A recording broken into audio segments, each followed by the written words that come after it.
Tahukah kita bahwa dalam kehidupan sehari-hari, manusia tidak pernah lepas dari godaan iblis? Bahkan menurut sebagian ulama, iblis tidak bekerja sendirian.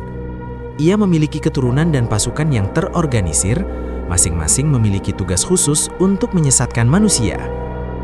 Ada yang bertugas membuat manusia marah, ada yang menggoda manusia berbuat zina, ada pula yang khusus mengganggu manusia ketika sholat. Lalu, siapakah mereka? Mari kita simak penjelasannya.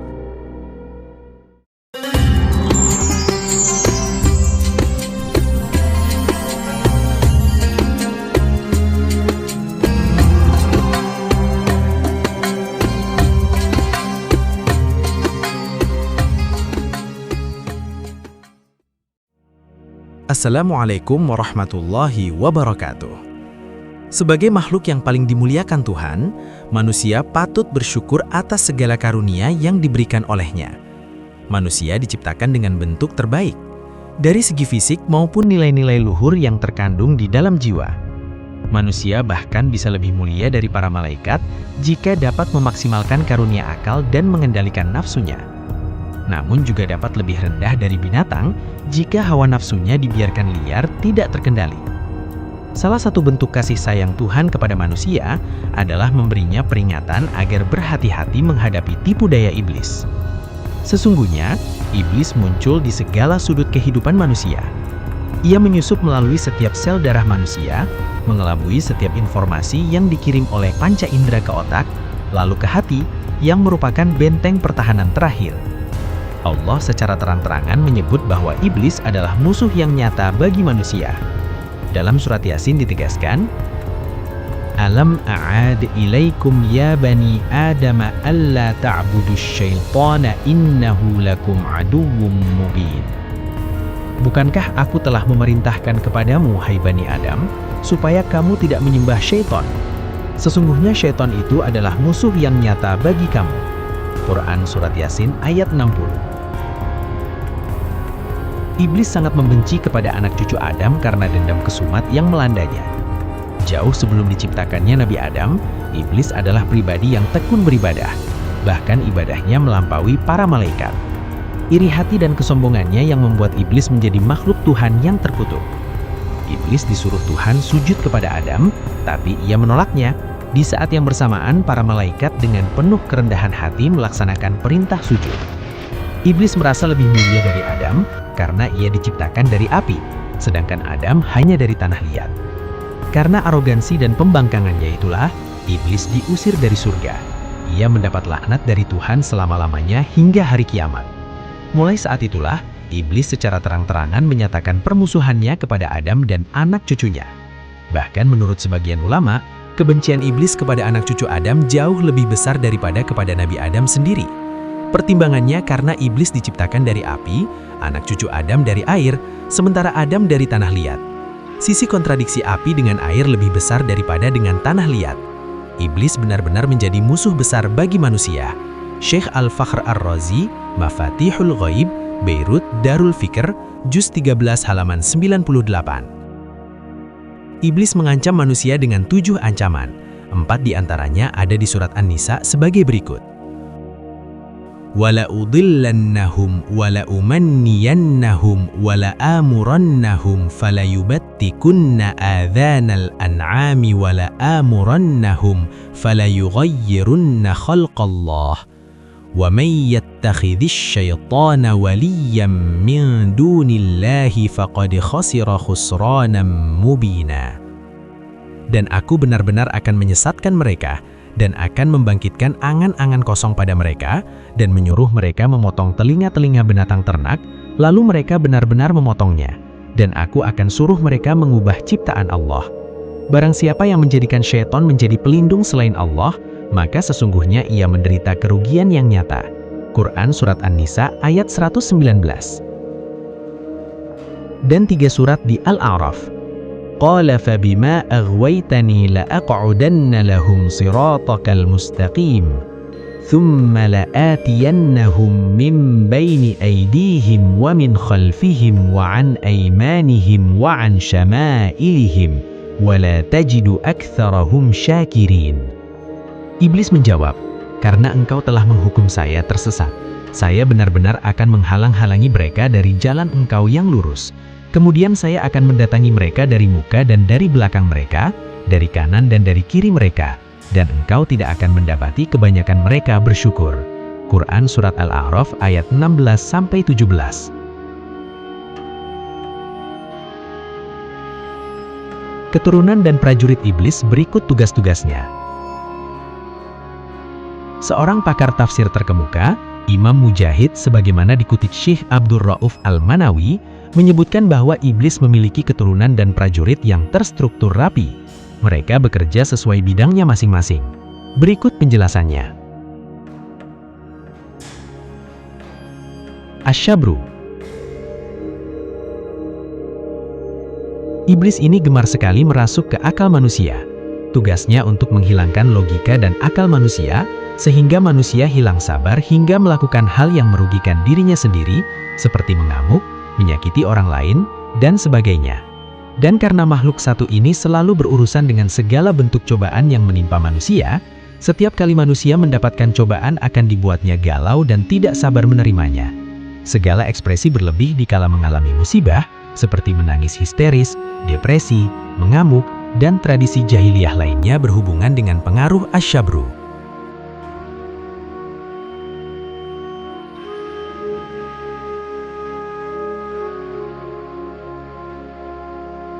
Al-A'war bertugas di bidang tindak asusila sebagai penghasut kaum lelaki supaya terjerumus dalam perzinaan, dengan cara meniup lubang kemaluannya dan membuat lemah wanita.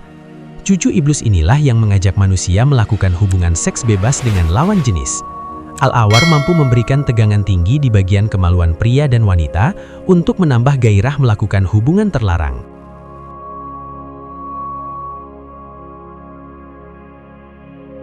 As-Saut atau Mathun.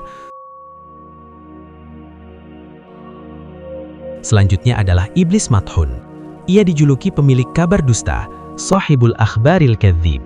Tugasnya adalah membantu manusia menyampaikan berita hoaks. Orang-orang yang gampang menyebar berita hoaks terindikasi telah masuk dalam perangkap iblis jenis ini. Inilah mungkin cucu iblis yang paling berhasil di bidangnya. Cucu iblis yang satu ini bekerja di bagian pemberitaan.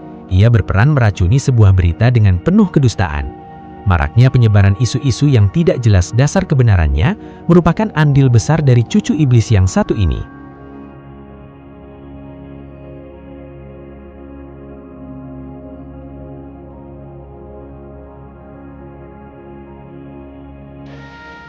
Ad-Dasim adalah iblis yang biasa mengganggu manusia agar lupa membaca basmalah dalam aktivitas sehari-hari. Tentunya, jika manusia lupa membaca basmalah, iblis ini akan menemani saat makan, tidur bersama, dan memakai bajunya jika tidak dilipat. Selain itu, Ad-Dasim berperan menghancurkan keharmonisan rumah tangga pasangan suami istri. Kegemaran iblis ini membuat orang lebih gampang emosi dan berbuat kasar. Biasanya sang iblis bekerja di kehidupan rumah tangga manusia. Pengaruhnya akan semakin cepat menjalar jika suami hendak memasuki rumah tanpa terlebih dahulu mengucapkan salam terhadap keluarga yang ada di rumah, atau tidak dalam kondisi berzikir.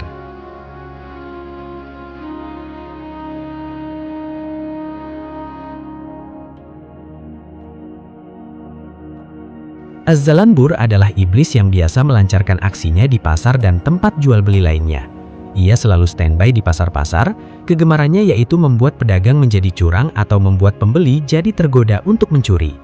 Karena cucu iblis satu inilah yang membuat para pebisnis di pasar rentan melakukan tindak penipuan dan kecurangan dalam transaksi, seperti mengurangi timbangan dan takaran. Janji-janji palsu pedagang terhadap konsumen merupakan tipu daya dari Az-Zalanbur menggoda manusia agar terbiasa berbicara tentang hal-hal yang dusta. Misalnya, penjual memuji barang dagangannya padahal tidak sesuai dengan realita.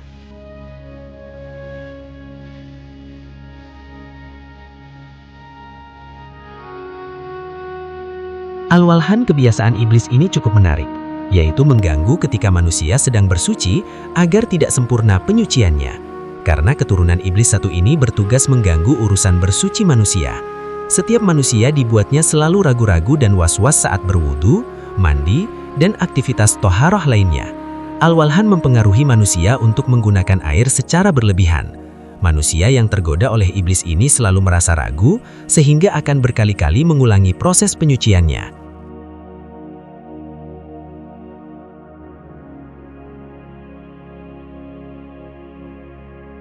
Al-Khanzab iblis ini ditugaskan oleh leluhurnya untuk mengganggu kekhusyukan ibadah seseorang, kadang meniupkan pertanyaan hingga mengingatkan tanggung jawab duniawi yang belum dikerjakan.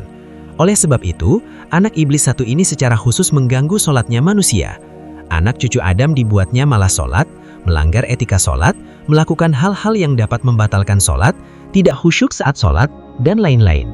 Dikutip dari kitab Syekh Abdul Rauf Al-Manawi, Faidul Qadir, Juz 2, halaman 503.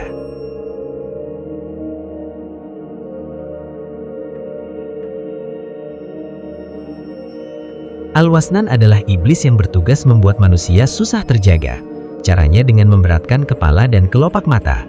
Tugas ini biasa dijalankan ketika waktu sholat telah tiba. Anak iblis ini memiliki tugas untuk meniup tepung atau pasir ke mata manusia. Hal itu untuk membuat manusia mudah mengantuk ketika dalam melakukan kegiatan yang baik, seperti beribadah, bekerja, dan mendengarkan nasihat yang baik.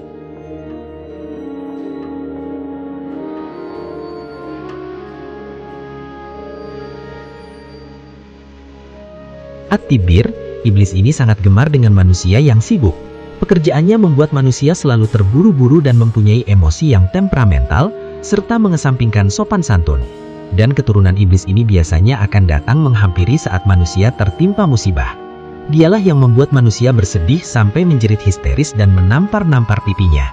Tak heran kita jumpai misalnya sanak famili yang ditinggal mati meraung-raung di pemakaman.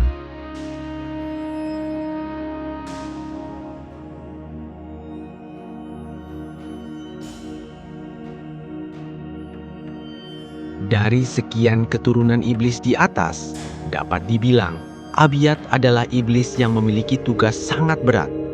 Tugasnya menggoda para nabi dan wali Allah. Akan tetapi, para nabi dipastikan selamat dari godaan mereka. Sementara para wali masih ada kemungkinan tertipu. Oleh karena itu, mereka harus bersikeras melakukan perlawanan. Pada akhirnya, berkat pertolongan Allah, para wali akan selamat. Demikian nama-nama keturunan iblis beserta tugasnya. Dengan mengetahui macam-macam iblis berikut tugas-tugasnya, semoga kita dapat menjauhi ajakan dan godaan dari iblis-iblis di atas. Dengan senantiasa memohon perlindungan kepada Allah Subhanahu wa Ta'ala. Masih banyak lagi beberapa tentara iblis yang bertugas membawa misi besar penyesatan terhadap manusia secara massal. Menurut satu riwayat, setiap hari iblis bisa melahirkan anak dengan jumlah besar sesuka dia. Setiap prajurit yang berhasil menyesatkan manusia, dijanjikan iblis mendapat mahkota yang tinggi, sebagaimana disebutkan dalam hadis riwayat Ibnu Hibban, Al-Hakim, dan Al-Tabrani dari hadisnya Abi Musa Al-Ash'ari, berupa hadis marfu. Syekh Badruddin Al-Aini, Umdatul Qari, Syarah Sahih Al-Bukhari, Juz 15, halaman 168. Iblis dan para prajuritnya sadar benar bahwa vonis kutukan Tuhan takkan pernah dicabut kembali. Sehingga mereka bergerilya bahu-membahu dari generasi ke generasi dengan satu misi untuk menjerumuskan manusia yang mereka anggap sebagai anak emas Tuhan. Oleh sebab itu, penting bagi manusia untuk mewaspadai gerakan mereka, di antaranya dengan memperbanyak zikir, memperbanyak sholat, rajin membaca Al-Quran, bersedekah, menebar kedamaian antar sesama, dan amal ibadah lainnya yang dapat membentengi manusia dari gangguan iblis. Godaan iblis tidak hanya kepada orang-orang awam, tapi juga menyerang orang-orang soleh dan ulama, bahkan lebih gencar. Setinggi apapun kualitas ibadah dan keilmuan manusia, iblis akan terus berusaha menyesatkannya selama manusia masih hidup.